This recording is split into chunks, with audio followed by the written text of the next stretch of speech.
Well, we got snow. Beautiful snow. We got lucky, obviously. The fires are not stopping, and I mean, they turned off the power yesterday. I cooked noodles over charcoal. I had no electricity. And I had stored some like 50 bottles of water. I was gonna lay these out on the fire line and create a controlled burn. Cover most of the foliage with dirt. I mean, and this is from covering my legs and shit, trying to figure out how to protect my cloth. And, you know, fire extinguishers, there's 3 more out there, which I should probably bring in. But you can see, I think we're safe. They turned the power back on.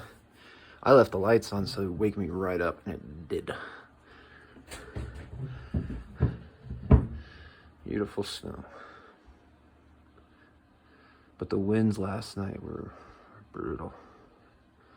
They're blowing the chairs out on my porch. Anyway, I wanted to use this to explain some things going on in our country right now.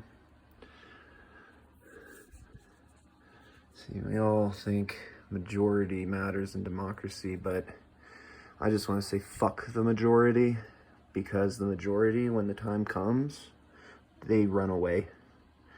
It's because they unite over simpler and simpler wants, desires and needs, rather than a complex system of self-awareness. In democracy, the Democrats right now, I'm a real Democrat, but I haven't been partisan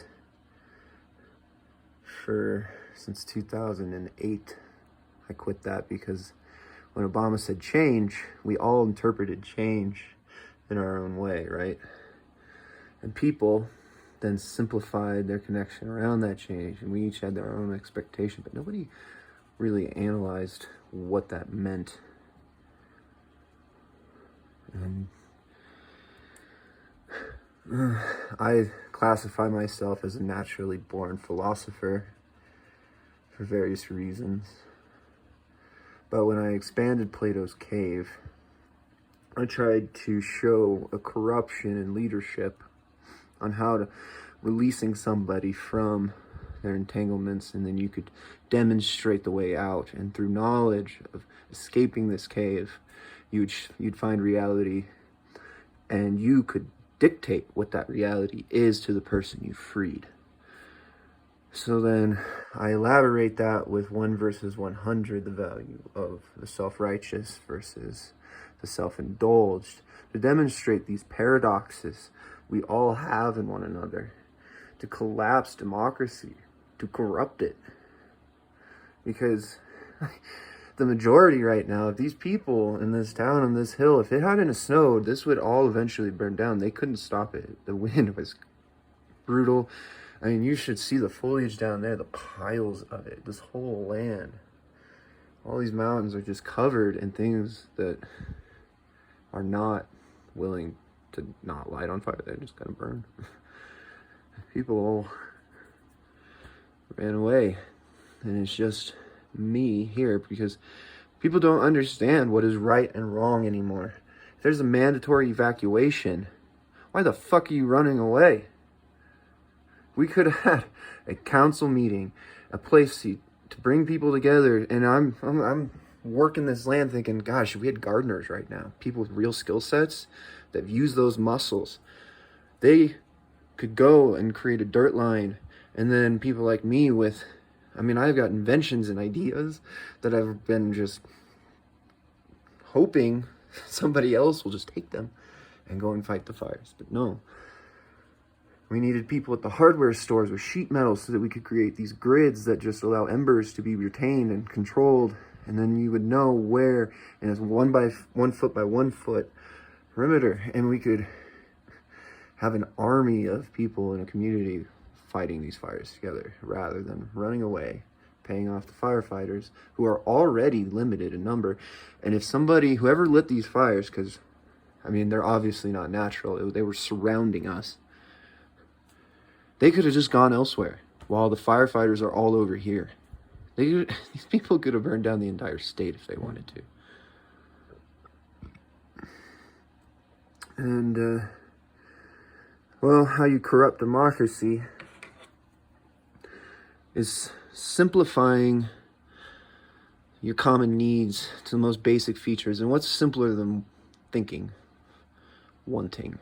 To simply want. It's innate. Self-awareness has always been key. I've been saying that for a long time. Because when you fundamentalize philosophy down to the most basic paradox behind every choice, it becomes a paradox, and self-awareness is a consideration between both paths. Philosophy is not that complicated, people. Shit, I graduated 48th out of 52 students, but yet I'm 98th percentile mechanical aptitude. I'm an inventor, a naturally born philosopher. Taught myself 4 instruments. Well, we don't know if I was a prodigy drummer, but I didn't get my hands on an actual drum set till I was 12, but I was that kid who just walked in, they showed me what to do, and I was playing with them, because I could hear and play. Taught myself guitar, violin too, but who's got the time to master a violin and the money? What does all this matter? Well, if I'm the worst of you, it looks like I'm apparently the best.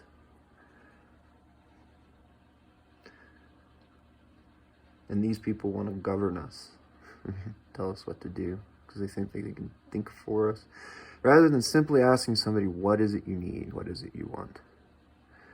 And obviously we can't just go to Target or Walmart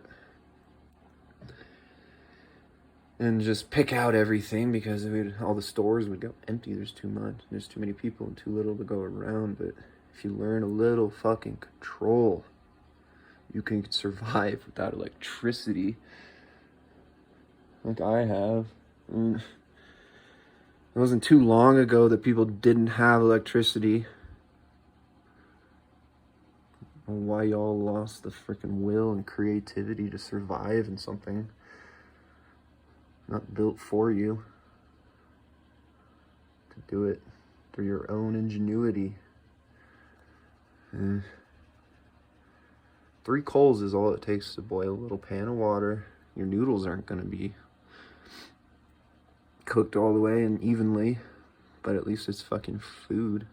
At least you didn't run away when your home needs you, when the fucking national forest and national park need the people.